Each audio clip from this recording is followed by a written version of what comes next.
Seja muito bem-vindo a mais um Sem Salvo Podcast. Hoje um dia muito especial. Temos um convidado especial, daqui a pouco vocês vão conhecer um pouco mais. Eu estou aqui hoje começando mais um dia, eu, Pastor Ed. Fala pessoal, muito boa noite. É com muita alegria que estou aqui. Eu sou o evangelista Evandro. Para todos me conhecem, sou Evandro.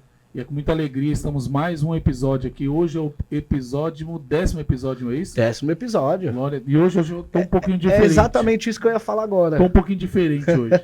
Então você que está aí, fique com a gente até o final, porque muita coisa boa vai sair dessa mesa hoje aqui. Em nome de Jesus. Fala aí pessoal, tudo bem? Mais uma vez um enorme prazer. Pastor Luan, como todos conhecem, Luan, a gente sempre se comunica aqui. Estamos hoje na nossa 10ª programação, conforme o nosso amigo Evandro falou, com esse microfone hoje na posição de um ministro de louvor, Glória. né? Com o microfone na mão. Glória a Deus. Então é isso, gente. Acompanhe a nossa programação, porque eu tenho certeza que será muito especial. Bom, hoje nós temos aqui na nossa bancada um convidado muito especial, pastor Osiel Gomes. Pastor, amém, amém. Seja muito bem-vindo ao Sem Salvo. Amém. Amém. Pode dar um alô para Olá, meus irmãos. É um prazer estar aqui, né, com os irmãos, também aqui nesta igreja, nesse ministério, participando convosco e, ao mesmo tempo, poder partilhar nossa experiência de fé, de comunhão e estreitar mais essa amizade em Cristo, né? E estar aqui nesse momento, nesse programa, que para nós é motivo de grande satisfação e de alegria poder conhecê-los como membros do corpo de Cristo, da Igreja Universal do Senhor Jesus, né? E é uma alegria estar convosco e a todos que estão nos assistindo, nos ouvindo, nosso abraço, nosso carinho. É isso aí. Bom, hoje eu tô aqui até com uma colinha. Hoje trouxe cola. Hoje eu trouxe uma colinha aqui, o pastor Osiel Gomes, ele é do Maranhão, né, pastor? Maranhão, isso. São Luís, na verdade, é Tirirical, né? Isso. A cidade de Tirirical. Tirirical é um bairro. É um bairro, né? Faz parte de toda a grande São Luís, não é? Mas faz parte da São Luís. São Luís, porque tem esse nosso setor, ele ficou conhecido como esse bairro. É onde fica o aeroporto. Quem for entrar em São Luís, se vier de ônibus, tem que entrar lá. Tem que E passar se for de avião, é também, porque o aeroporto é lá, né? Ah, Vocês chegaram lá no aeroporto, já estão no Tirirical, né? Também Ah. conhecido como São Cristóvão, né? São Cristóvão. E o senhor é pastor presidente do campo Isso, desse bairro. desse Tirirical, né? Do campo. E nós estamos ali instalados com aproximadamente 300 igrejas, né? 300 No nosso campo, e 87 pastores que nos auxiliam com os missionários, né? E fazendo a expansão do reino de Deus, né? Glória a Deus. É realmente impressionante, né? O senhor aqui na nossa bancada é um dos convidados com maior peso, então até estou constrangido. Mas de verdade é uma honra recebê-lo Amém. aqui, viu, pastor? Amém. E se eu errar alguma coisa, o senhor, por Não, favor, à vontade, à me vontade. corrija. À vontade. Tá? Nosso pastor Osiel, ele hoje tem muitos seguidores no Instagram, muitos seguidores no YouTube, né? Muitos inscritos no YouTube. Eu sempre assisto vídeos, eu sempre estou vendo vídeos do senhor pelo WhatsApp, mesmo que é uma mídia que não dá muito para controlar, não dá para ter uma métrica, mas aqui em São Paulo, principalmente, tem aparecido bastante, né, desse tipo de vídeo, do vídeo do senhor. E, bom, aí eu peguei algumas informações, por exemplo, o senhor foi 10 anos diretor da faculdade da FAEM. Isso. Não é isso? A FAEM foi o seguinte, foi um projeto. Quando cheguei em Coroatá, eu sempre lidei eu sempre fui apaixonado por filosofia. Então eu tive um desejo de implantar um instituto para obreiros. Mas como a igreja e outros ministérios já tinham, então eu criei uma faculdade particular. Nós conseguimos legalizar junto ao MEC, Ministério da Educação e Cultura. Na época, foi o primeiro curso de filosofia reconhecido no Maranhão, numa cidade do interior. Muito difícil na época. Primeiro, um negro... Que época era essa? Tem mais de 20 anos. Sim. Então nós conseguimos, sem o apoio político, era uma instituição particular nossa, nós formávamos alunos, pessoas de várias camadas sociais, e aí nós conseguimos implantar essa faculdade de filosofia, e nós conseguimos montar uma das maiores bibliotecas de filosofia do Norte e Nordeste na época. Né? Que beleza. Aí nós conseguimos e implantamos. Deus deu graça, fundamos a instituição, criamos 2 cursos e depois, com o chamado da igreja, nós passamos para um outro ministério, a patente da faculdade, e porque era nossa, não era da igreja, era um projeto meu. Era um projeto pessoal seu. Pessoal meu. Tá. Eu tinha uma visão de expandir para todo o Maranhão. O senhor iniciou uma faculdade sozinho, é isso? Sozinho. Disseram, tem que falar com o pessoal do MEC, tem que falar com políticos famosos, mas eu disse, não, eu vou orar a Deus e se Deus nos abençoar, a gente vai conseguir. Então eu comecei com o Instituto de Filosofia Livre, conseguimos fazer o prédio, fizemos o prédio, e aí conseguimos montar essa biblioteca. Na época que os avaliadores foram, era um avaliador, me lembro como hoje, era um de Goiânia, doutor em filosofia, e mais outros 2. Então nós conseguimos ter um bom conceito no MEC e conseguimos ter a aprovação da FAEM, Faculdade Evangélica do Meio Norte, que hoje o grupo que está tomando de conta já colocaram outros cursos e está indo muito bem. Mas nós conseguimos formar muita gente, que eu fico mais feliz, é porque às vezes eu estou em um local, alguém chegou, pastor, hoje eu sou, um dia desse um rapaz me ligou e disse assim, pastor, hoje eu sou doutor em filosofia aqui em Brasília. Então, o que me alegra é a oportunidade que a gente pôde construir e dar para essas pessoas. Né? Meu Deus, é impressionante. E aí o senhor falou alguma coisa de negro? Isso, por quê? Porque vocês sabem que o racismo velado, estrutural, não há como se negar. Ele é uma realidade. Inclusive, eu estou defendendo uma tese no meu doutorado, na Universidade Unicinos, e eu estou tratando sobre isso. Eu estou tratando dessa construção do racismo. Nós temos várias obras hoje que versam sobre o racismo, mas poucas delas tratam sobre o racismo na questão eclesiástica e teológica.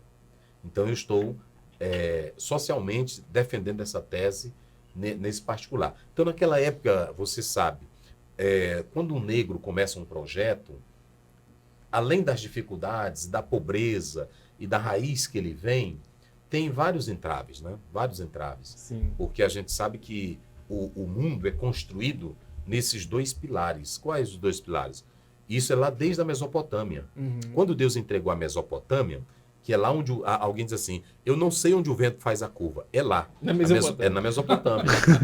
Lá é a base. Entendeu? Então, por exemplo, entre os rios, Deus deu aquela terra rica para abençoar o povo, a humanidade. Mas um grupo se apossou daquela região e disse, nós somos os donos aqui. Então, a divisão de classe começa dali. A divisão de classe começa dali. Um sendo mais forte do que o outro e querendo dominar. Então, esse discurso, por exemplo, esse discurso que veio para Hitler, a raça pura, esse discurso que fortaleceu também Nietzsche, é um discurso montado ao longo de décadas, de milênios. Sim. Então, essa proposição que ela é apresentada na história do negro, da mulher, ela é uma coisa que foi montada ao longo do tempo. Então, para se tirar, isso só um impacto muito grande do amor de Cristo, do Evangelho, que uma lei não vai tirar. Por exemplo, hoje nós temos a lei Maria da Penha, para o homem não bater na mulher. Sim. Mas eu pergunto, acabou? Não. Não, então pronto. Por que Paulo e Jesus nunca pregaram contra a escravidão? E se tinha mais de 6 milhões de escravos quando ele veio, por que eles não pregaram? Porque Jesus pregou amor. E quando o amor nasce, o amor cobre todos os erros. Quem tem o amor de Cristo no coração, não tem racismo. Quem tem o amor de Cristo valoriza o outro. Quem tem o amor de Cristo não tem espírito de vingança. Então, foi isso que Jesus quis implantar. Ele não tentou implantar uma lei, uma imposição. Que é quando você tem uma lei, você obedece com medo de uma sanção, né? Eu não vou passar o sinal vermelho, que se eu passar, eu vou Vai vir a multa. Vai vir a multa. Eu posso ter meu carro preso, não é assim? Mas não questão de consciência. As pessoas não deixam porque pode atropelar alguém. Isso. Né? Eles vão com medo do radar móvel ali. Né? Verdade. Medo do valor que vai pagar, né? Isso. Então, na verdade, o que Jesus implantou foi o amor. O amor. Porque o amor, ele, vamos dizer assim, ele tudo resolve, Ele né? resolve, porque o amor, ele não tem diferença. O amor, ele vê o teu defeito, ele vê a tua cor, ele vê a tua raça. O amor, ele vê a tua fragilidade, mas ele te ama como você é. Por que Jesus me amou? Por isso que Paulo diz lá em Gálatas 3:28, em Cristo não há homem, não há mulher. Essa segregação, esse espírito de divisão, o amor não tem. Entendeu? Por exemplo, uma criança simples. Por que uma criança de um grande comerciante, de um grande empresário, senta com uma criancinha pobre e as duas brincam ali na simplicidade? Porque não tem um espírito da construção humana, da ganância, da separação, do ódio. Isso é uma construção. Certo. Isso é uma construção. E essa desconstrução, hoje a gente vê com muito mais frequência, né? A gente está diante de alguém que fundou uma universidade, né? E aí acaba indo contra tudo aquilo que se acreditava, que se podia ou não, né? Que foi tudo isso que foi construído no passado. E aí a gente tem um fundador de uma universidade negro, né? Isso. E indo contra tudo, né? Contra o sistema, tudo. Ó, porque nós é o seguinte, isso com qualquer classe, mas vocês sabem muito bem, o Sartre, ele dizia uma coisa, o homem é um projeto de si. Mesmo ele sendo um existencialista, mesmo ele tendo as negações dele, mas Sartre dizia isso. O homem é um projeto de si. Então, aquilo que você projeta ser, você vai ser. Entendeu? Ainda que as circunstâncias, os problemas, críticas venham. Ah, ele é isso. Ah, ele é aquilo. Ah, você veio. Não é o local que faz você. Não, de jeito nenhum. Não são as pessoas que lhe fazem. Você se faz. É por isso que o Sócrates dizia, conheça-te a ti mesmo. A grande questão não é conhecer o outro, é você se conhecer. Então eu coloquei na minha mente o seguinte, eu quero ser alguém, entendeu? Eu quero ser alguém. Ser alguém não é ser um empresário. Ser alguém não é ser um mega orador. Não. Ser alguém é na essência. Então, Sócrates, quando ele dizia isso, ele falava no Oráculos de Delfo, conheça-te a ti mesmo, tinha essa definição e Sócrates tomou isso para a sua vida. Eu tomei isso para a minha vida. Por exemplo, eu não vou viver no sistema. Eu quero estar acima do sistema. O pessoal diz assim, em terra de sapo, de coca com ele. Não, senhor, em terra de sapo eu fico de pé. Eu não posso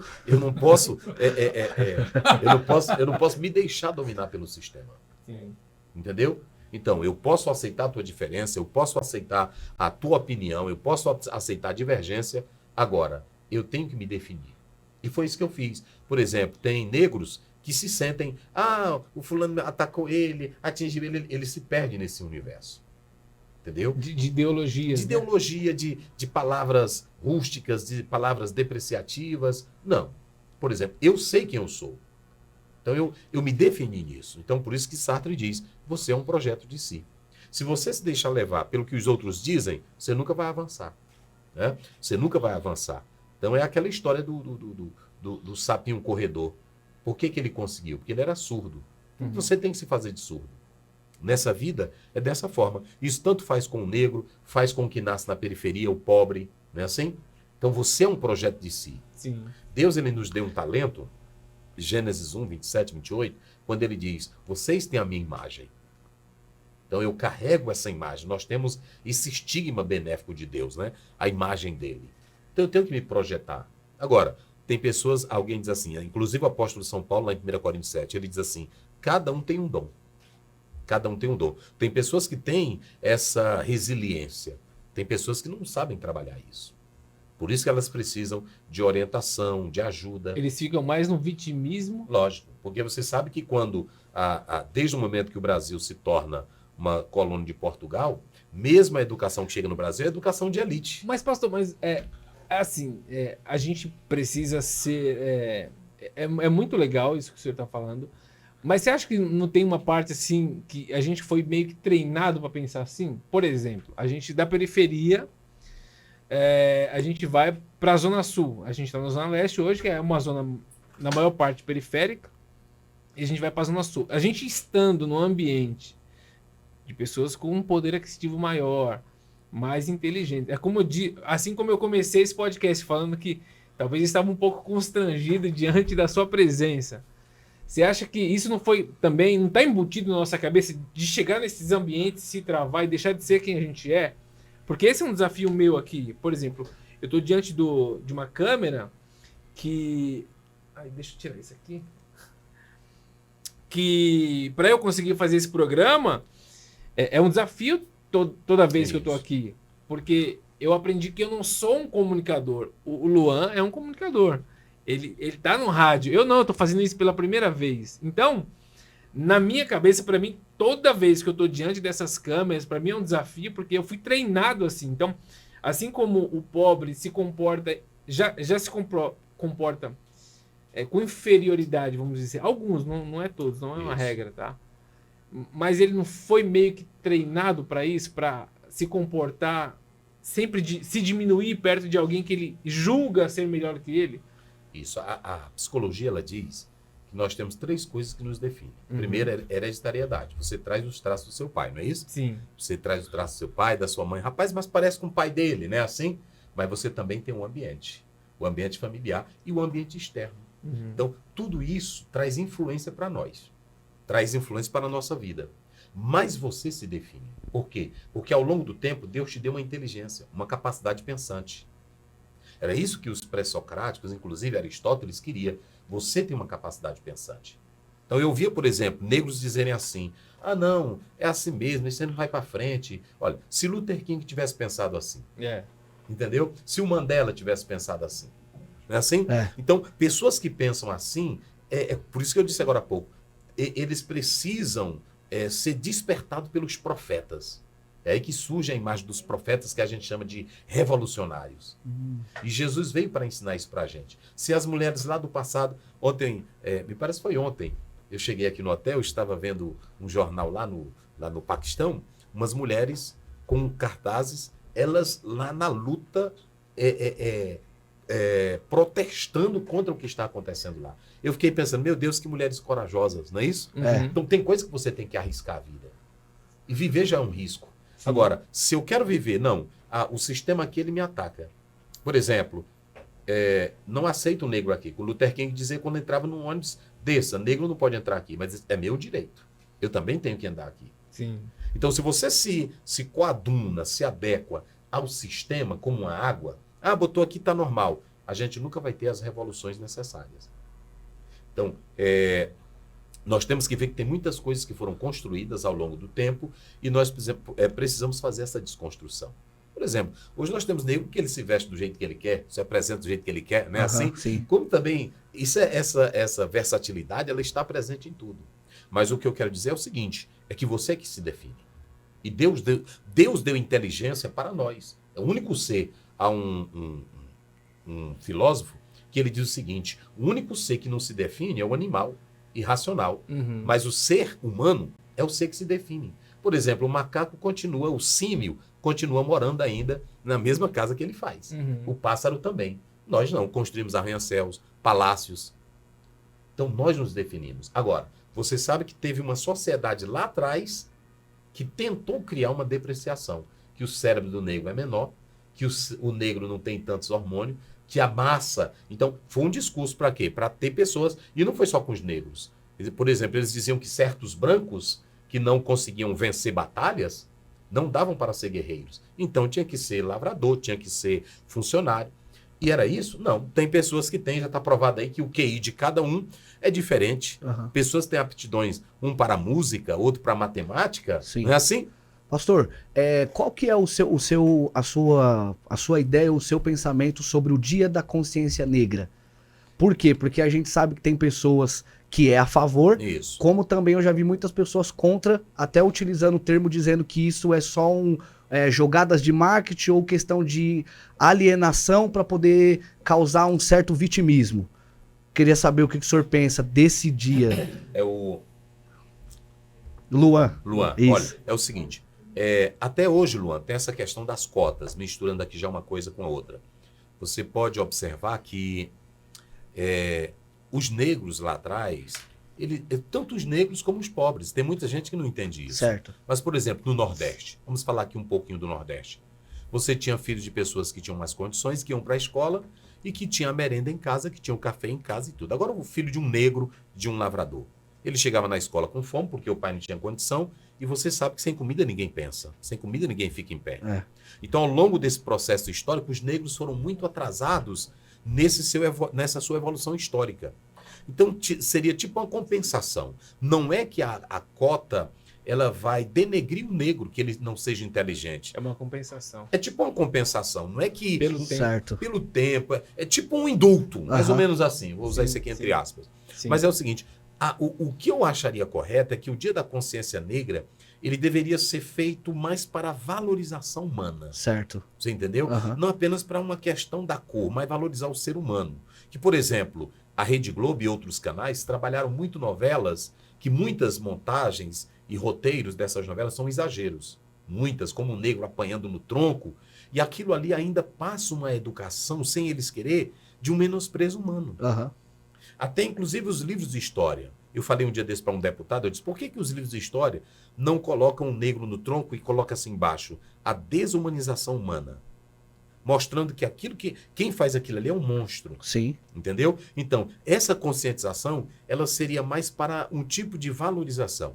E é muito difícil, por exemplo, mulher e negro e judeu foram as 3 classes que mais sofrem no mundo. Os estereótipos ali, né? Isso, é isso. Então, eu acho que essa conscientização, ainda que alguém diga, mas seria um momento para a gente refletir e valorizar a vida. E o que é feito hoje é totalmente oposto, né? O Dia da Consciência Negra, eles têm mais como, até entra dentro de uma questão de vitimismo, né? Isso. Porque o que vale esse dia? Ah, porque a gente quer mostrar que a gente tá aqui, a gente também tem os nossos direitos, e aí acaba causando essa questão nas pessoas. É não criar mais uma divisão entre os seres humanos. Aham. É mostrar que todos somos iguais, Legal. que a valorização é importante, que o negro está aqui, que o índio está aqui, Legal. que o afro está aqui, é importante para a nossa construção humana. Bacana. Ó, eu tenho. Foi até uma questão que eu passei há semanas atrás, né? Eu ouvindo vocês falando aí sobre o assunto.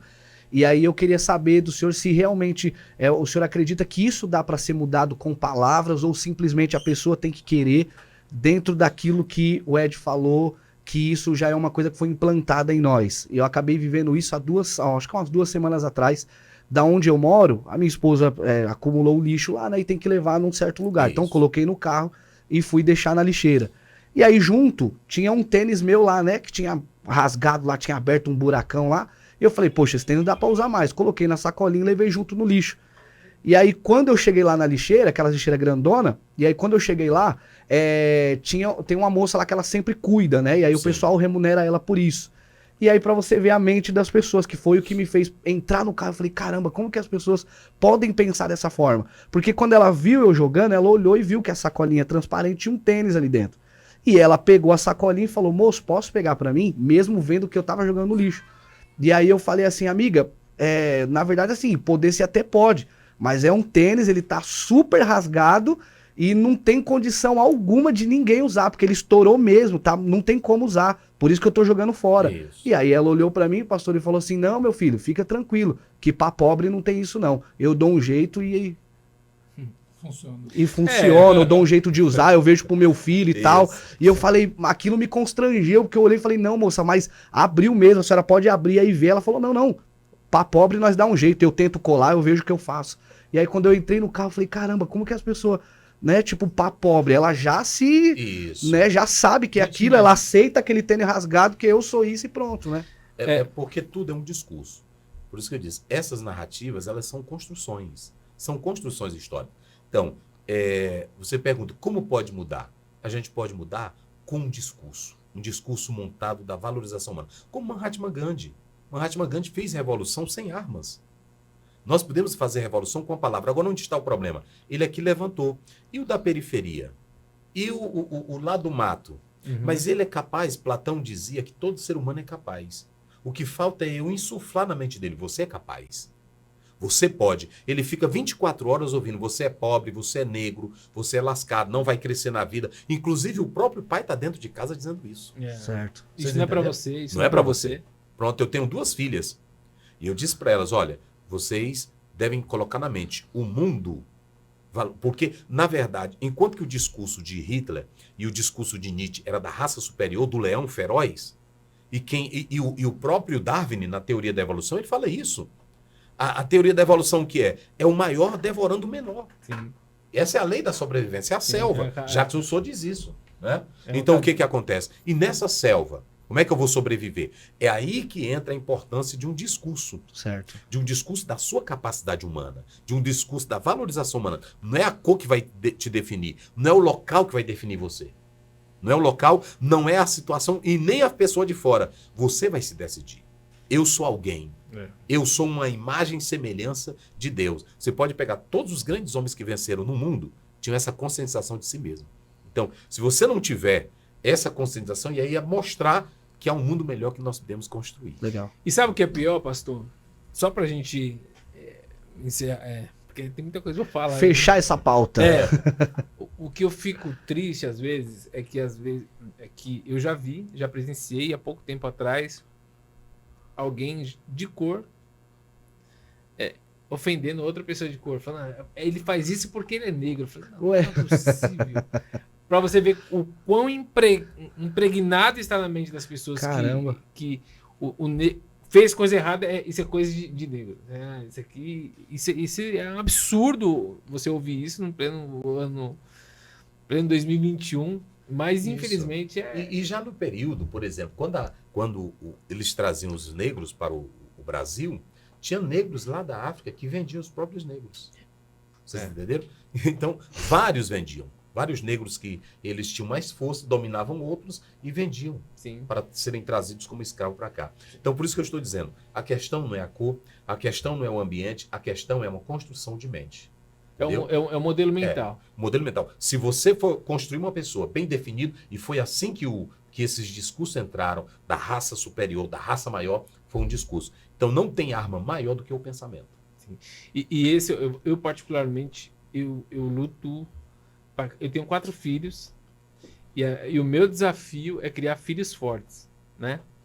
Que vençam todo esse tipo de barreira. Isso. Né? Ah, que a verdade. gente aprendeu lá atrás, Isso. que era tudo normal, mas que hoje a gente entende que não. A gente vê nos filmes, nas novelas, a gente falou de Globo, e a gente vê no entretenimento, que nas novelas, quem era o empregado? Quem era o motorista? Era o negro. Lógico. Quem era o vilão? Quem era o bandido, né? Hoje tem toda uma reconstrução sobre isso, mas foram muitos anos, e é o que o senhor falou.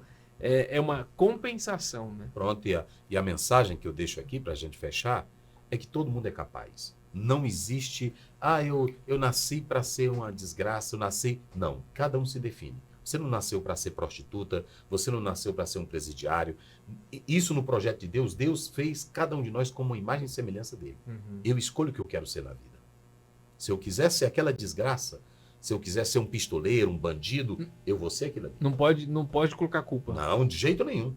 De jeito nenhum. Eu sou assim porque... Eu me construo. Deus já me deu essa capacidade. Então, se eu tiver uma boa orientação, se eu tiver essa capacidade pensante, essa capacidade... Paulo Freire, que até agora completou aí 100 anos, ele dizia o seguinte, que a nossa educação já é uma educação bancária. O pessoal trazia tudo, é isso aqui que vocês têm que ser. Mas isso não entra na meritocracia?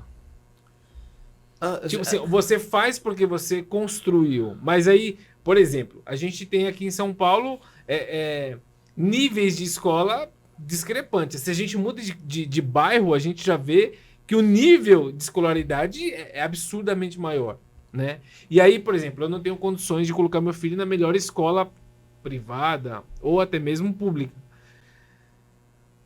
E aí, você chega para concorrer vagas com uma pessoa que teve muito mais, um ensino muito mais forte do que o seu. Aí a gente não acaba também entrando um pouco nessa coisa da meritocracia, não.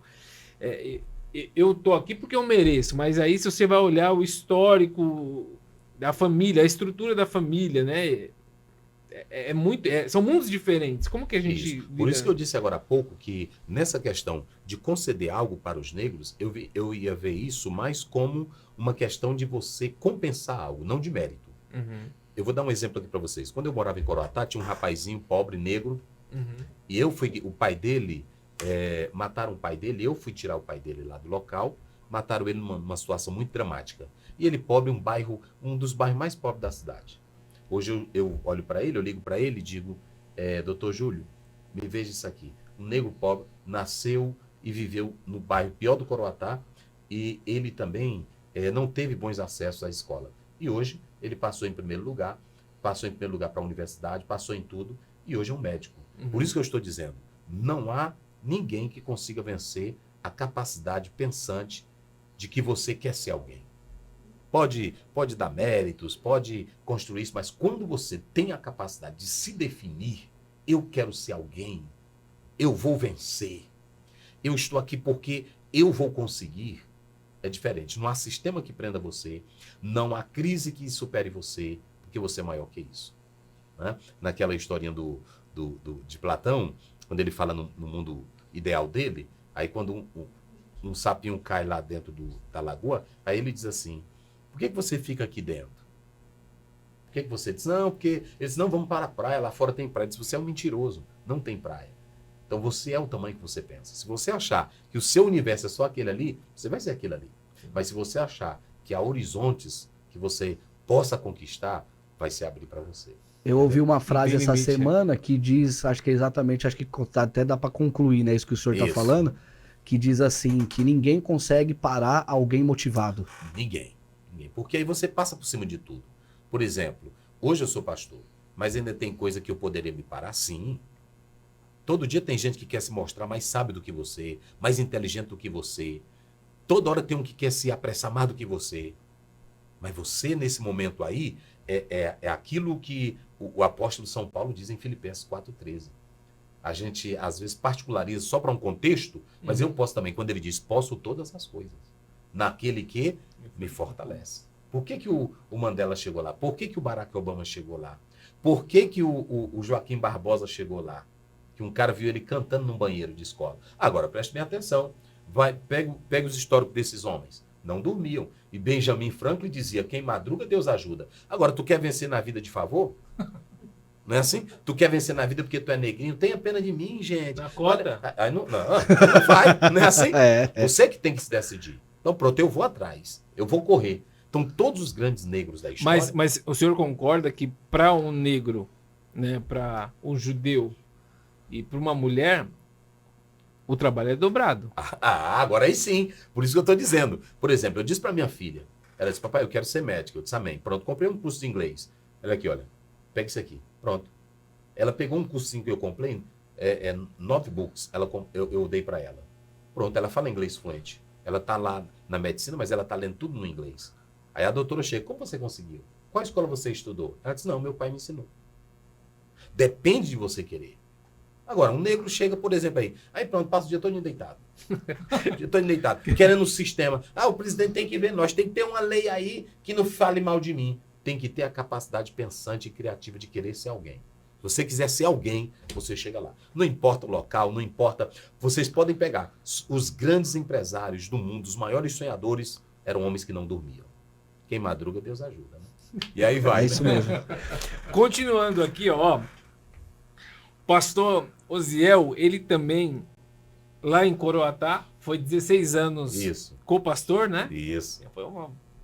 Essa foi a primeira vez que o senhor começou a assumir como pastor? Não. Não. Eu já tinha, antes, eu auxiliei um outro pastor que me levou para o ministério. Uhum. Pastor Amarante, foi um pastor que me viu e me levou para o ministério.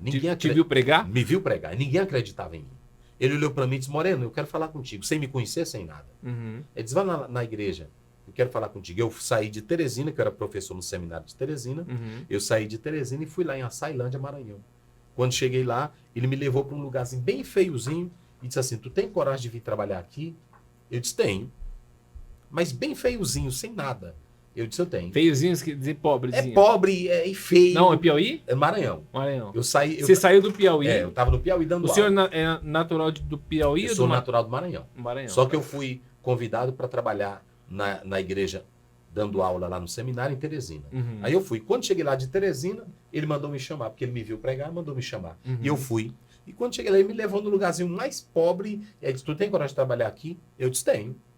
Ele disse, pô, vai para a convenção. Eu fui para a convenção. Quando chegou lá, ele me apresentou a pastor e me colocou na sede com ele. Entendeu? Era só um ele tava teste. te testando. Só um teste. Se eu dissesse para ele, não tem, ele não tinha me levado. Eu disse para ele, eu disse, olha, eu tenho coragem. Tu tem coragem de vir para cá? Eu disse, na hora. Aí pronto. Aí passei uns 3 anos com ele. E aí foi um pai para mim, foi um ensino para mim. Aí depois meu pai, que já era pastor, ele me convidou para ir para Coroatá. Uhum. Eu fui para Coroatá e trabalhei com ele 16 anos. Né? Meu Deus. O senhor é comentarista da CPAD. Isso. Eu digo isso com muita honra porque eu cresci com material da CPAD. Eu sou da Assembleia de Deus, escolinha dominical, todo Isso. domingo. E o senhor é comentarista como que faz para ser comentarista? Olha, Como que chega nesse nível? eles fizeram uma seleção de vários nomes e fizeram um teste. Então eu fiz o teste. Então lá eu fui aprovado nesse teste. É tipo uma prova? Isso, pastor? eles pedem que você escreva algo e vão julgar por aquilo ali. Então, E quem é esses caras que julgam? tem Quem a é equipe esses, lá da esses CPAD, pastores? tem A equipe da CPAD de editores. Isso, de editores. Ah, Então, tá. aí o que acontece? Nós escrevemos, mas sempre eu já vim escrevendo muitos O artigos, senhor tem livro escrito? muitos. Aí, por exemplo, eu tenho um livro que escrevi lá, Mais Palavra, que se tornou até um best-seller lá, Mais Palavra, Menos Emocionalismo, na CPAD. Eu tenho um livro Na CPAD. na CPAD. E quando o senhor se tornou comentarista da revista, o senhor já escrevia para a CPAD? Já escrevia muito antes. Escrevia muito para o Obreiro, para o Jornal Mensageiro da Paz. Sempre eu escrevi, né? Sim. Então eu lancei, por exemplo, Mais Palavra, Menos Emocionalismo, A Igreja que Deus Deseja. Lancei um livro que se tornou aí também particular, foi um livro que eu lancei, O Melhor do Amor, uma tradução de cantares do hebraico sobre sexo. E esse livro eu lancei, foi muito vendido, muito vendido, muito vendido. Esse tema é um tabu, né, no meio. Isso, porque eu trato, na realidade, da tradução que muitos não fizeram do livro de cantares. Inclusive está saindo agora esse mês pela editora Palavra Fiel, vai estar saindo O Melhor do Sexo, porque eu escrevi O Melhor do Amor, escrevi aqui também pela editora aqui em São Paulo, O Melhor da Família, e agora escrevi O Melhor do Sexo. Baseado no livro de cantares. Tudo baseado no livro de cantares. Lá eu explico as partes essenciais que os tradutores suavizaram. Eles usaram aí um eufemismo para suavizar, mas o livro de cantares é um livro que trata sobre o amor. Por que o amor? Deus é tão bom e muita gente não vê isso. Nós temos teologia de tudo. Teologia histórica, teologia dogmática, teologia social, teologia prática, mas nós não temos teologia do sexo. E a religião começa com o sexo. Toda a nossa vida começa com o sexo. Lá atrás eles souberam aproveitar A concepção melhor. da vida é o sexo. É o sexo. Então, sem essa base, há uma... Ivone Guevara, no livro que ela escreveu, Teologia, ela diz isso. A beleza da vida começa com o sexo. Eu li de um autor que ele era ateu. O cara era ateu. Quando ele viu o meninozinho dele nascer, ele disse, não, é impossível não existir Deus.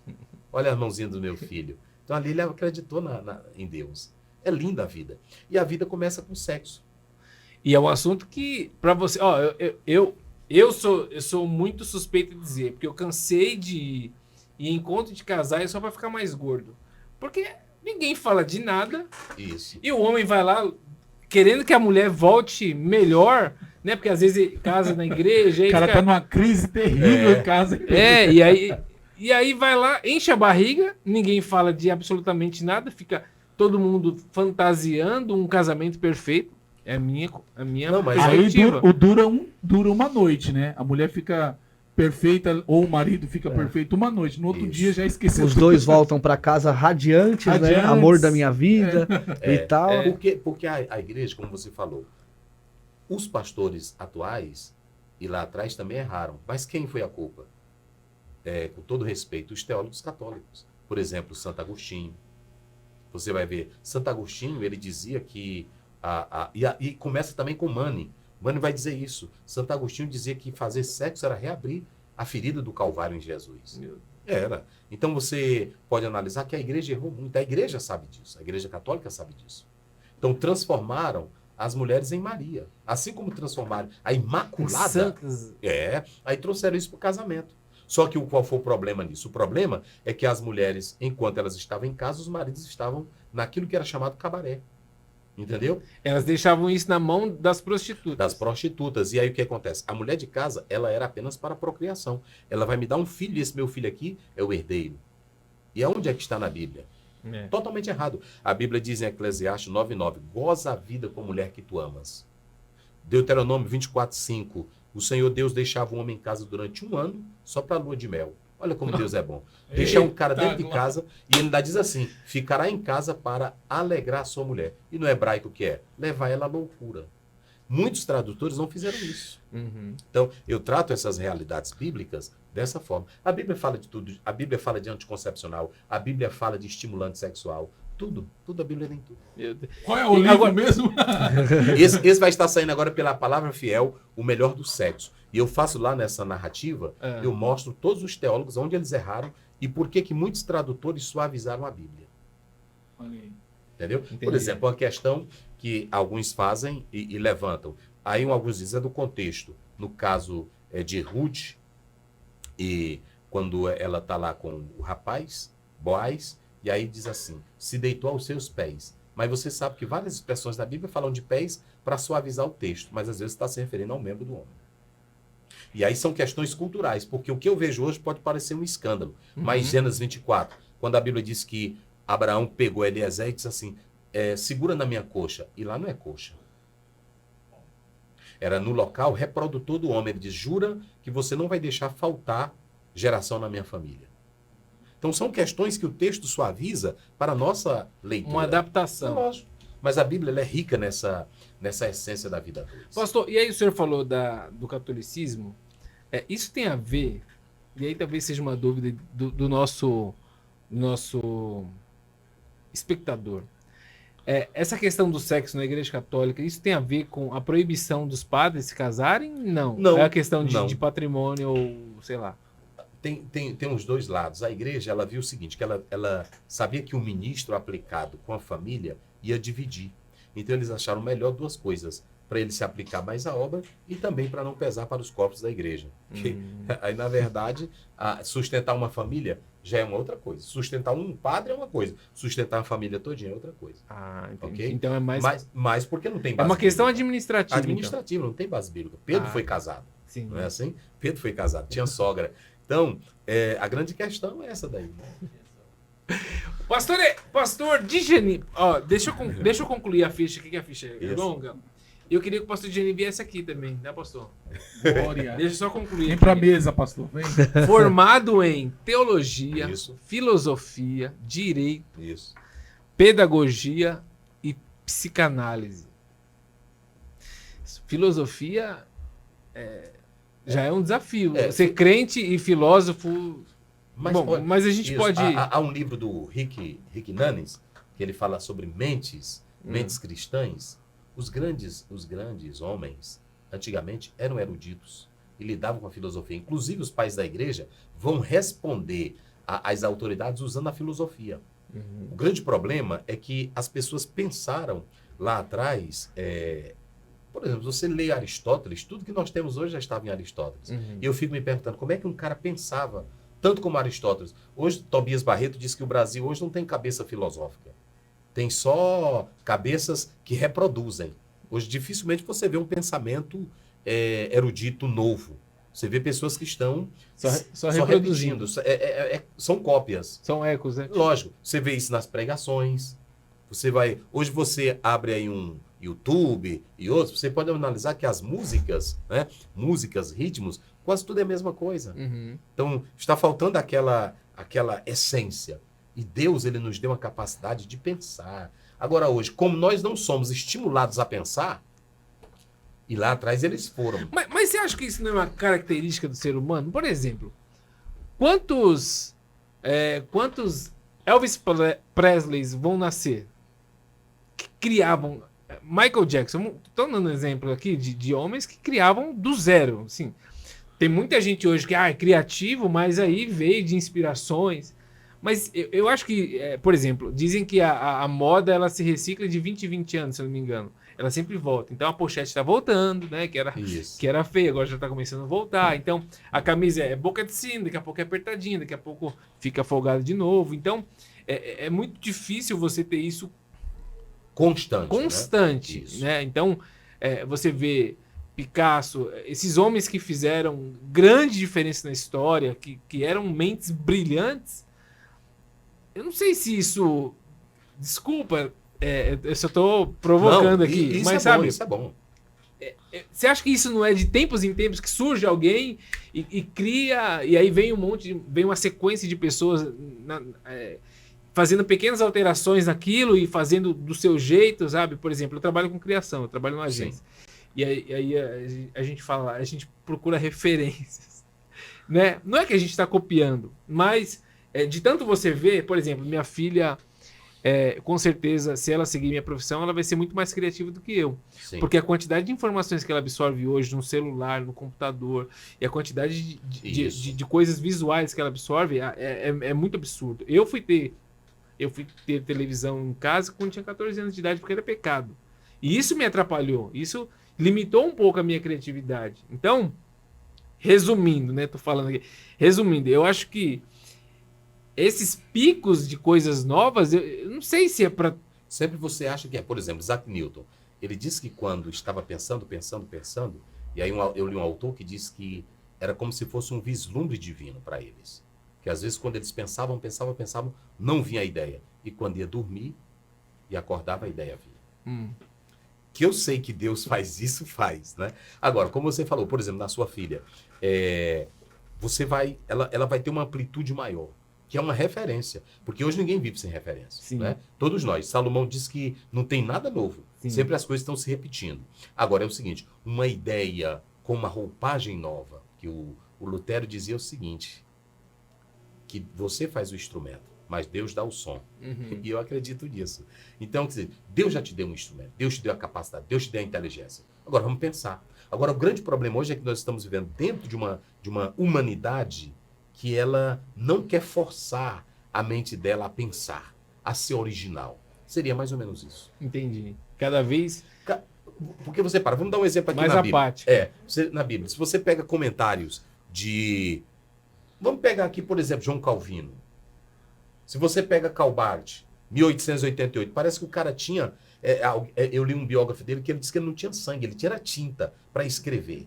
Agora, você vai na internet hoje, pega uma mensagem de um pregador. Você vê uma coisa que parece que é sem base. Por exemplo, você vai lá na livraria, tem lá 365 esboços prontos. Isso. Então, pronto. Aí o camarada vai lá e ele pega e diz, já está feitinho. O que eu estou dizendo é que hoje você pega um homem como Lutero. Veja o que Lutero escreveu. Você pega o Padre Vieira. Veja o que esse homem escreveu. Você pega... E hoje nós estamos tendo pessoas que estão se limitando nesse universo. Não é assim? É tipo pregador. Alguém diz assim, olha, você vai na internet. Por exemplo, eu li de um judeu que ele passou 6 anos em Gênesis 1. No princípio, no princípio criou Deus os céus e a terra. Então, hoje tem gente que diz assim, não, a mensagem é essa daqui. Mas por quê? Porque eu estou me limitando no meu universo. E aí, e para você ter uma ideia, naquele tempo lá atrás, os pregadores, na sua maioria, falava grego, latim, hebraico, aramaico, todos eles lá atrás. E hoje nós temos pregadores que não se aplicam quase a nada e acreditam que Deus vai trazer uma revelação do céu. A palavra revelada. Isso.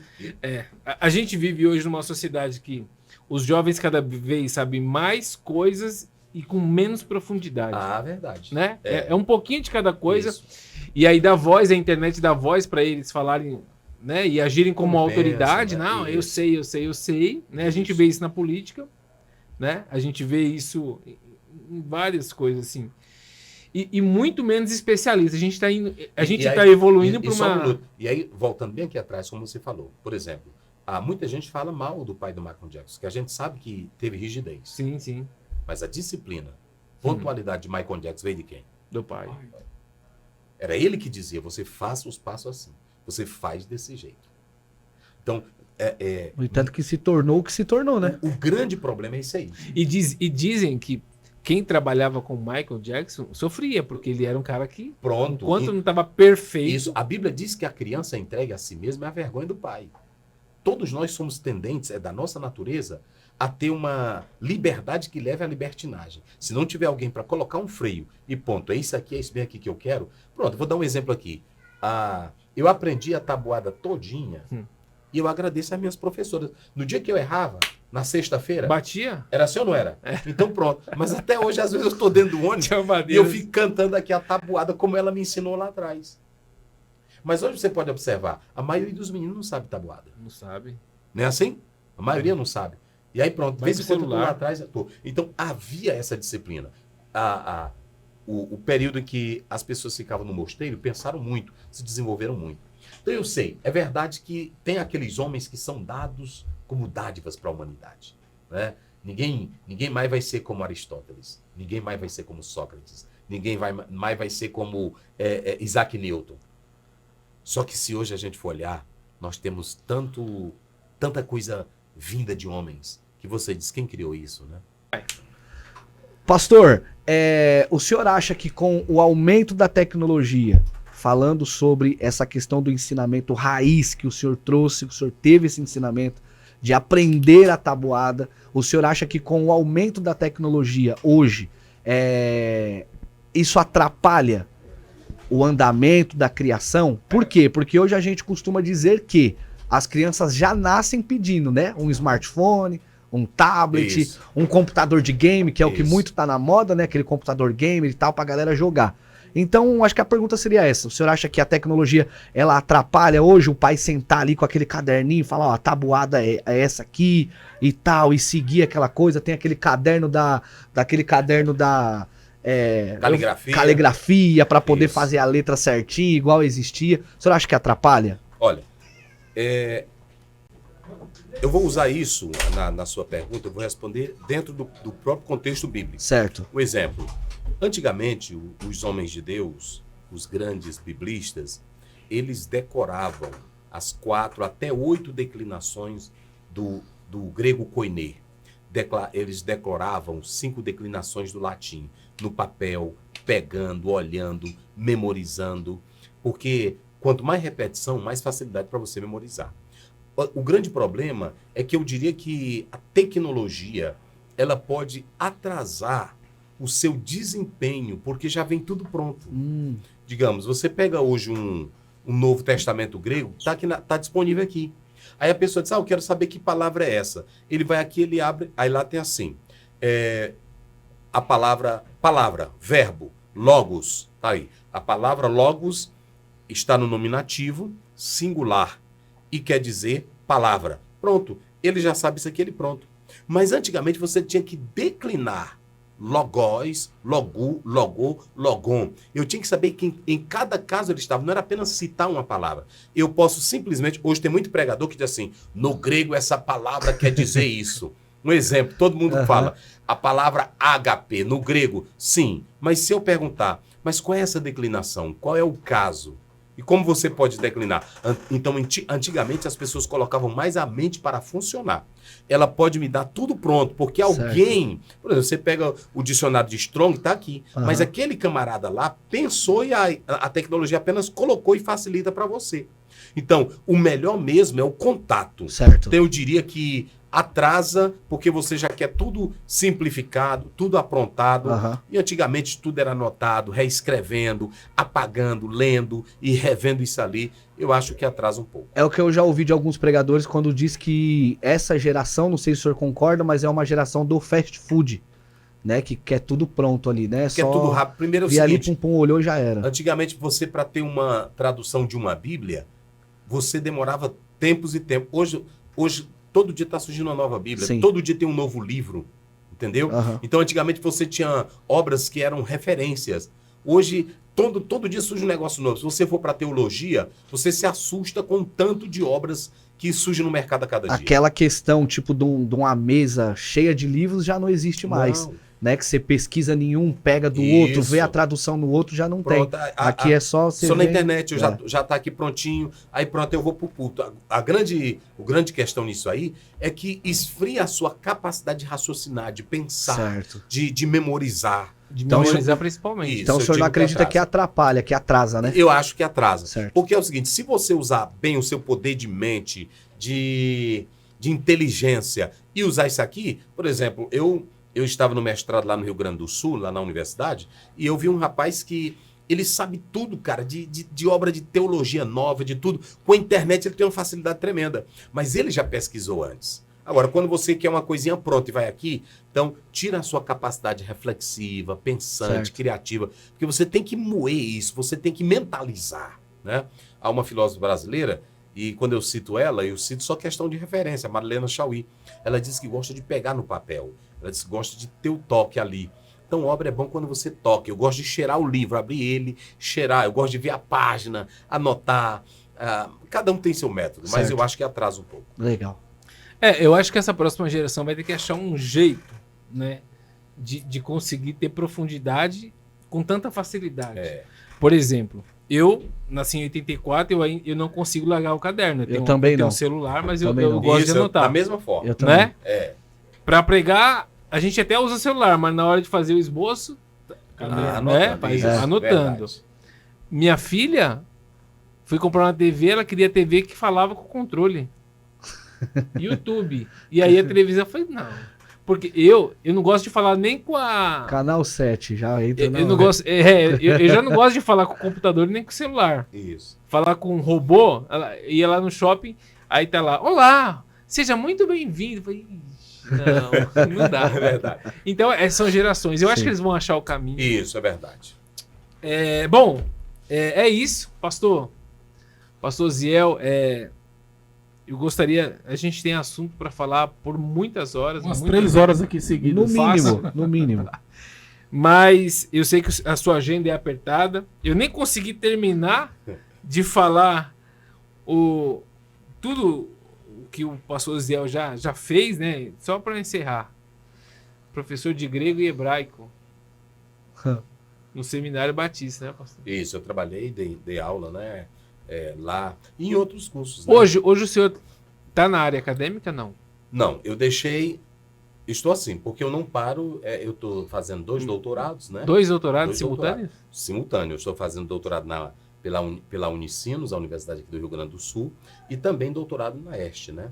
Que é também aqui do Rio Grande do Sul, né? E você na sua casa, falando que não tem tempo para fazer uma graduação. Fazer logo, né? É verdade. Quantos filhos, pastor? Tenho 2 filhas. Quantas igrejas o senhor Nós temos preside? hoje mais de 300 igrejas. 300 igrejas, filhos, esposa. Ainda atende agenda. Atende agenda. 2 doutorados simultâneos. Meu irmão, né? Escrevendo direto também. você na sua casa, solteiro, sem filhos e dando desculpa que não começa a faculdade. Não tem tempo. E como eu disse para vocês, tudo questão de disciplina, né? Tudo questão de E disciplina. quantos anos, pastor? 47. 47 anos. Né? Tudo depende. é Se disciplina. É disciplina. Se você souber, por exemplo, eu vinha dizendo para o pastor Dejani. de Jani, eu vinha dizendo para ele, olha, tudo é questão de disciplina. Né? Dizem que Kant, quando caiu o muro de Berlim, disse que ele não passou. O pessoal disse que quando ele ia passando no meio da rua, aí as pessoas diziam, agora é tal hora, porque ele não falhava na caminhada dele. Ele Ele era era muito disciplinado.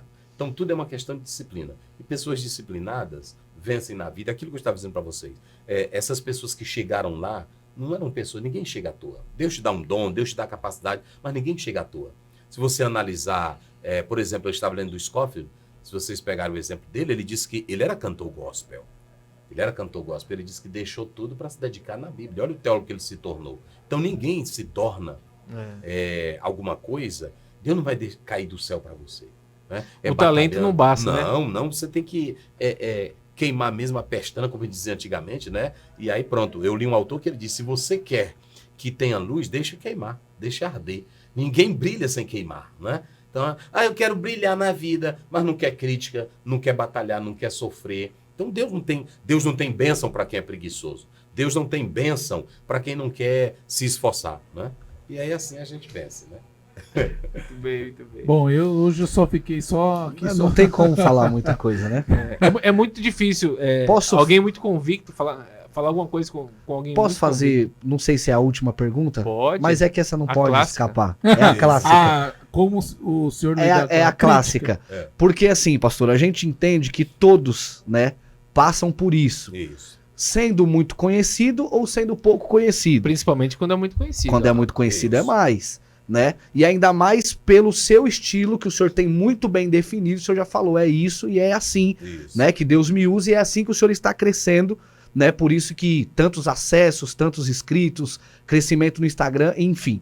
Com isso, pastor, com o reconhecimento, eu acredito que também vem as críticas Isso. de pessoas que talvez seja até do mais simples, que de repente, não gosto da voz, ou não gosto do estilo, não gosto do jeito, ou o que ele fala não é certo, ou alguma coisa assim desse tipo. A pergunta, como que o senhor lidar com as críticas, como que o senhor lidar com isso? Vendo os comentários, vendo muita gente apoiando e vendo também aqueles comentários que de repente faz nexo ou não. Isso. Antes de eu responder, o senhor tem muita gente contestando o que o senhor fala? Sim, sim, muito. Eu li há muitos anos atrás um livro de Michael Youssef, O Estilo de Liderança de Jesus. E quando eu abri o livro dele, a primeira frase dele, ele é um egípcio, creio que ele ainda é vivo, é um egípcio e foi líder de uma multinacional.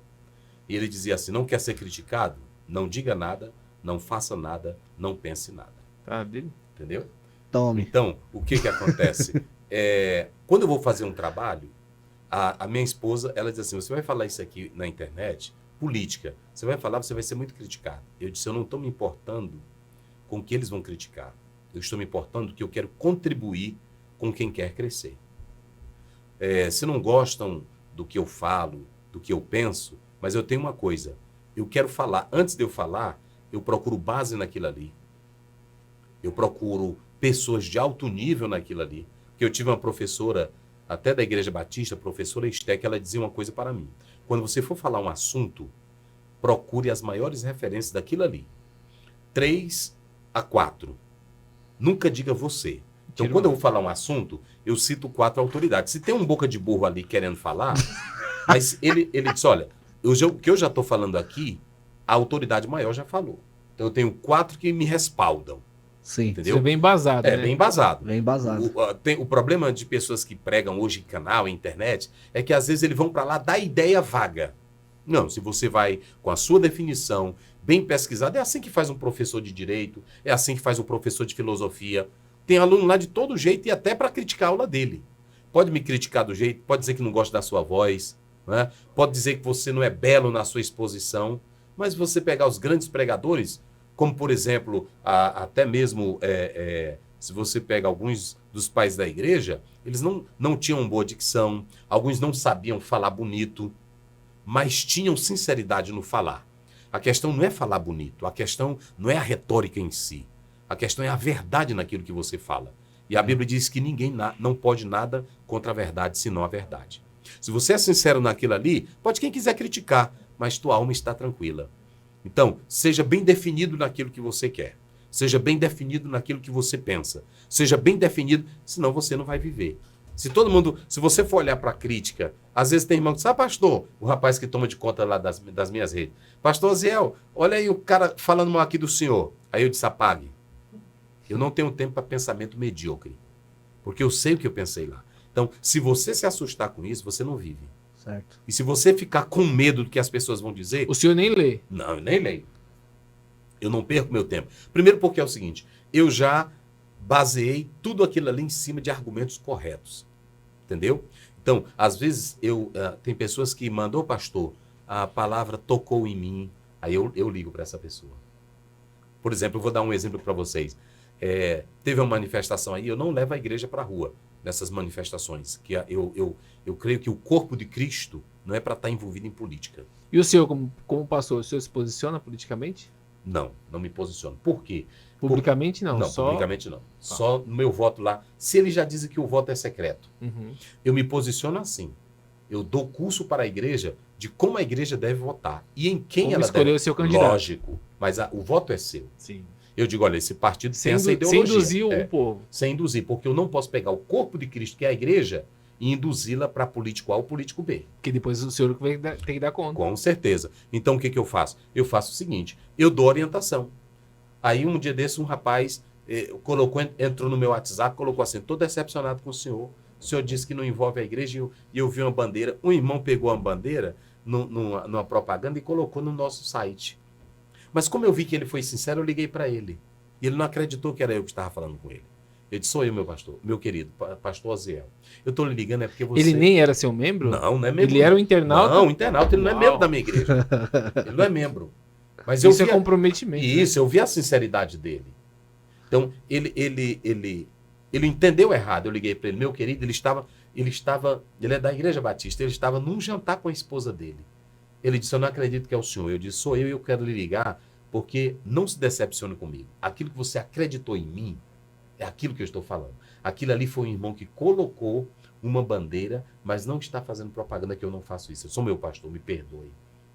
Então, eu disse ao pastor Djani que nós estamos em uma crise de caráter, que as pessoas elas estão perdendo a credibilidade em líderes. Eu vi, maior crise eu vi é o essa. senhor falando isso numa mensagem religião e política do Isso. senhor. A igreja, ela está, não tem coisa melhor um membro chegar para você, um dia desse. Quando eu cheguei nesse campo, uma irmã chegou e disse assim para mim: eu não creio em pastor.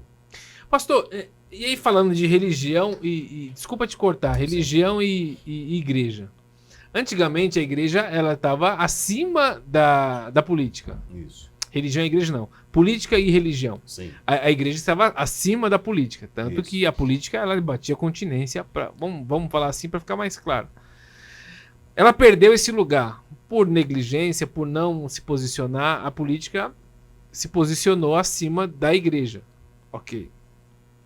Você acha que um dia... Você acha que a igreja precisa retomar esse lugar ou ela nunca perdeu? O que o senhor acha? É como água e óleo. A igreja ela nunca foi instrumento para esse lado. A igreja ela tem que ser orientada para o espiritual.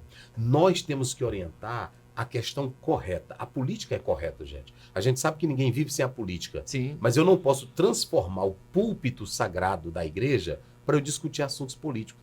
Tem irmão que colocou lá no meu site, quando eu falei isso, dizendo assim: hoje a gente tem que falar de política para não perder, amanhã nós não poder falar de Jesus. E eu pergunto, e como os mártires falavam de Jesus, quando o Império Romano dominava? Uhum. E como Paulo falava de Jesus quando Nero era imperador?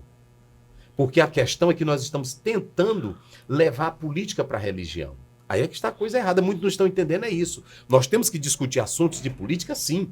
Mas a igreja, o púlpito, é o lugar da palavra de Deus. Agora eu posso, em reuniões seculares, em reuniões particulares, falar sobre como a igreja votar, como você pode atuar na vida pública. Porque se você chega lá, eu crio meu partidarismo, tu vota em fulano, fulano vota em outro. Quando a igreja tem muitos membros que votam naquele candidato e o pastor dá o apoio, a igreja gosta. Mas outro grupo que não gosta, não vai estar com o pastor. Por isso que o pastor ele tem que se posicionar nessa questão. A partidária. Isso, senão vai criar a confusão. Eu discutia muito política até o ano passado, mas aí eu vi alguém falando pra mim, alguém falando na internet que toda vez que um pastor ele se posiciona politicamente, ele diminui como pastor. Porque ele diminui, porque nem todo mundo vai concordar com aquilo que ele está falando. Com certeza. Aí João Calvino dizia o seguinte: são dois reinos de Deus. A política é um reino de Deus, que a Bíblia diz que as autoridades, Romanos 13, elas são constituídas por Deus. Então João Calvino diz: são dois reinos de Deus, mas cada um com destino diferente. A igreja, o reino dela é o céu. O pastor que está ali, ele não é político. Ele, quando vota, é um cidadão político, mas ele é um pastor para orientar as ovelhas, não para usar do púlpito para ludibriá-las e dizer vote em candidato A ou candidato C, ou candidato B. Porque amanhã o governador chama ele, quer dar um cargo para ele, quer dar um cargo para o filho, para se valer da posição. Já te chamaram, pastor? Várias vezes. Para entrar na política? Já muitas vezes. E o senhor não tem interesse? Não, de jeito nenhum. De jeito nenhum. Por quê? Porque eu entendo que agora eu fui chamado para esse reino espiritual. Uhum. Aí alguém disse, mas a igreja vive na terra. Sim, eu digo para os irmãos, olha irmãos, aqui eu sou pastor de vocês. Eu estou orientando como votar. Agora lá fora você é um cidadão. Para votar, para ter direito a andar de coletivo, ter direito ao hospital, isso é política. Uhum. Isso é política. E a política ela tem que ser discutida, porque vocês sabem lá atrás, quando se dava o poder, o pater familia, como está lá no latim, e como antigamente o chefe era quem mandava, ninguém podia discutir. A ordem era do rei, a ordem era do imperador. Mas quando veio os gregos e os romanos trouxeram a política, todo mundo pode participar. A política é discussão. Uhum. Agora a política discute o quê? A política discute a saúde, a política discute a segurança, a política discute a escola. Não é assim? E o que eu discuto na igreja? O céu, a santidade, a vida com Deus. É isso que muitos crentes não entendem. Não é que eu não posso levar a política para a igreja. Agora, o pastor Zé, no dia a dia, eu posso sentar com Edivaldo. o Edivaldo. Edivaldo, o que você está achando do governo? Como é que está? Eu posso fazer isso com você. Não é assim? Sim. O problema é que os crentes não estão entendendo isso. Eles querem levar a política para a igreja. Não é isso que eu estou querendo. A igreja, gente, está lá em Efésios 5:27. É o corpo de Cristo para eu apresentar ela como igreja santa. Quando o Paulo estava para ser decapitado, aí o Nero disse assim para ele: Paulo, negue teu Jesus, que eu vou te libertar. Ele disse, olha, até aqui eu te respeitei como autoridade. Não entre nesse terreno que você não sabe do meu chamado.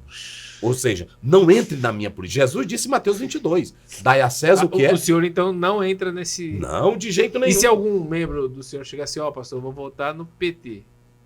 Ah, sim. Aí é o seguinte, ele chega para mim, não é? Pastor Zé, eu disse, meu filho, e eu falo isso. Aí o senhor orienta. Meu filho, olha, esse partido ele tem essa ideologia, tem isso, e isso, e isso. Então, o irmão escolhe um partido que possa trazer a estabilidade da família, que possa trazer... É assim que eu oriento. Mas não naquela ideia. Olha... É esse número aqui. Porque nós estamos lutando com as mesmas armas deles. Uhum. É do diabo, é do cão, é um satanás. Que nível de espiritualidade eu estou tendo? São essas questões que a igreja ela está se tornando dessa forma. Não é? E aí nós temos que ter cuidado que a igreja, quando o Hitler estava no poder, o Hitler com o discurso dele conseguiu atrair vários pastores, vários líderes para lhe seguir. Então, o que eu temo não o que eu temo é só a igreja transformar a santidade dela, como dizia Dietrich Bonhoeffer, em uma graça barata. Que amanhã a gente fique tanto no mesmo nível que ninguém sabe mais o que é igreja, ninguém sabe mais o que é política, tudo junto. Então, no dia a dia, por exemplo, se o Luan chegar para mim, pastor Zé, o que você está achando do governo? É direito meu discutir com ele, sim ou não? Sim, claro. Lógico. Sim. Evandro. O Evandro chegar, pastor Zé, o que o senhor acha dessa política pública que o governo colocou? Eu tenho que discutir isso, gente. Mas aí você está discutindo sobre fatos, né? Lógico que eu estou discutindo fora da esfera de santidade, gente. Sim. Como Esse cidadão. é o problema. Isso como cidadão. Então, fico muito feliz. o pastor é um cidadão, não é assim? Eu fico muito feliz porque eu sempre defendi isso. Eu, como pastor, eu voto como um cidadão. Com certeza. Então, eu morei 16 anos em Coroatá. Nenhum dos crentes sabia em quem eu votava. E resultado, todos os dois lados, meus amigos. E queriam saber, né? Queriam saber, todos os dois lados. Domingo passado, eu tomei café na casa do prefeito. Eu morando em São Luís. Se eu ligar agora para o governador, ele me atende. Mas se eu ligar também para a oposição, eles me atendem. Sabe por quê? Porque eu faço isso. Sabe como é que a gente faz na igreja? Eu mando uma carta para todo candidato e convido toda a liderança e digo, olha, dia tal, numa tarde, dia tal, o candidato fulano tal está aqui para apresentar a proposta dele. Cada candidato vem e apresenta a proposta. Aí quando termina eu digo, olha meus irmãos, escolha o melhor candidato para governar São Luís. Pronto, e o prefeito é meu amigo. Pronto. Sabe onde ele foi comemorar agora, quando São Luís fez ano? Ele ligou para mim, pastor, eu quero ir comemorar aí na sua igreja. Pronto. Mas lá, nós não temos um tijolo dele, eu não peço. Nós não temos um cantor pago por ele. Lá nós não aceitamos nem cantor, nem pregador pago pelo prefeito. Quem tem que pagar são os crentes. Porque festa de crente se faz com dinheiro de crente. É crente. É assim. É assim. Mas nós não usamos para o outro lado, né? Pastor, amém, muito obrigado. Foi um prazer conversar com vocês. O prazer foi Obrigado. todo nosso. Bom, para encerrar, quer deixar algum recado para quem está assistindo? É muito bom estar aqui nesse ministério, né? Que propaga o nome de Cristo, estar aqui com vocês, pessoas idealizadoras, criativas, né? E aqui olhando o programa, muito bom. E o importante é que a gente possa, através desses meios, usar isso para edificar vidas com aquilo que é bom. Porque tem muita coisa ruim hoje, né? Tem muita coisa que não é saudável. Mas como vocês estão usando para a fé, por isso que Jesus, uma vez, os discípulos chegaram, Senhor, tem um rapaz ali que expulsa demônio, que não é do nosso convívio, não é discípulo nosso. Jesus disse, deixa o rapaz. Se ele está falando bem de mim, ele é meu. Quem comigo não ajunta, espalha. Então, nós estamos no mesmo barco, não é isso? Amém. E o importante é nós levarmos essa palavra séria, essa palavra verdadeira, porque eu temo acontecer no Brasil o que aconteceu na Europa. Você pode observar que a Europa está fria de Deus. Diante de tanto escândalo de padres e pastores, a Europa se deserdou de Deus. Eu temo aqui no Brasil, diante de tantos escândalos que estão surgindo na liderança de pastores, e alguém me pergunta, por que o senhor fala sério? Porque eu queria que o evangelho fosse mais valorizado. E eu temo com essa banalização, o evangelho é o poder de Deus, mas o evangelho possa perder a essência, não dele, mas a credibilidade perante a sociedade por causa de homens mau caráter que não levam a sério o evangelho de Jesus Cristo. É por isso que Paulo diz em 1 Timóteo 3 e 1 Coríntios 4, convém que o bispo seja irrepreensível. Do capítulo 4 ele diz, exige-se dos dispenseiros que sejam fiéis. Pistós, ou seja, esse pistós é que a dispensa é de Deus. Eu não posso colocar outro ingrediente na dispensa que quem coloca é ele. O dono da casa é ele. Quem tem que fazer a comida é ele, eu só vou servir. Né? Então, o evangelho é só para a gente servir o povo, com caráter, com vida, e para que a gente não tenha... Eu vejo pastores dizendo, nos Estados Unidos tem igreja fechando, na Europa se acabou. Mas veja bem, o liberalismo teológico entrou, ninguém deu muitas horas, credibilidade na Bíblia zero, e aí o povo foi se esfriando. Agora, se nós tivermos na liderança homens que até os não crentes, tinha um filósofo que não acreditava em Deus, e quando John Wesley ia pregar, ele ia ouvir, e alguém perguntava, por que tu vai ouvir se tu não acredita em Deus? Porque quando ele fala, eu sinto algo na minha vida. Então é assim, se nós tivermos isso, né? Maravilha. A sinceridade, e não é que nós queiramos ser perfeitos, porque perfeito é só Jesus, e Paulo diz em Filipenses 3, que nós ainda não somos o que havemos de ser, não é isso? Não alcançamos a perfeição. Não é que nós sejamos perfeitos. Eu tenho defeito, você tem defeito, todos nós temos defeito. Ninguém está aqui para dizer isso. Agora, a minha preocupação é com a essência do evangelho. Como diz um pastor aqui do Rio de Janeiro, citando Romanos 1,16, eu não me envergonho do evangelho, mas eu me envergonho de certos evangélicos. Né? Então, que Deus nos abençoe. Fiquem na paz. Muito obrigado. Obrigado, gente. Pastor Geni, muito obrigado. Deus abençoe sua vida. Quer dar um... Não, Deus abençoe. Não tem como. Gente, obrigado. Para mim foi uma honra receber o pastor Amém. Zéu. Vejo muitos vídeos do senhor Amém. aí pelas redes sociais e foi um prazer receber, Isso. aprender aqui com o senhor tantas coisas. Eu fiquei só caladinho, só alimentando aqui. Amém. Deus abençoe. Deus abençoe. Orem por nós, né? Amém. Orem pelo nosso ministério. Amém. E orem para que Deus nos dê graça, porque sem Ele nós nada somos, né? Sim. Pastor, faço das palavras dos meus companheiros aqui a minha. Deus abençoe. Amém. Obrigado, tá, pela sua Amém. participação aqui com a gente. Obrigado pelo convite, né? O pastor me trouxe aqui, né? Isso, pastor E Lijani. é muito bom, porque a gente aprende, né? A gente aprende cada vez mais. Realmente foi uma tarde muito bacana, Proveitosa. né? Uma tarde especial aqui fazendo essa programação pra galera. Então, Amém. Deus abençoe cada vez Amém. mais a vida do senhor, tá bom? Então, é isso aí. Deus abençoe, gente. Tchau, Vamos gente. orar aqui, né? Pelo povo, né? Eita, Opa, vamos. bora. Querido Deus, Pai Celestial, te louvamos por cada vida que está ouvindo esse programa, pelos teus filhos que estão aqui servindo de instrumento para abençoar vidas. Senhor Deus, continua trazendo palavra de fé, de ânimo, de vitória àqueles que precisam. Fala com essa juventude, fala com os teus filhos, com este senhor, com esta senhora. Fala, Senhor Deus, com este adolescente, que eles recebam agora a tua palavra, sejam fortalecidos, entendam que o Senhor fez a cada um conforme a sua imagem e semelhança, que cada um tem valor, tem dignidade, Senhor. Não importa a cor, não importa o bairro, não importa o status, a condição, cada um é imagem e semelhança tua, Pai. Abençoa cada vida. Deus eterno, ser conosco, te pedimos em nome de Jesus. Amém. Amém.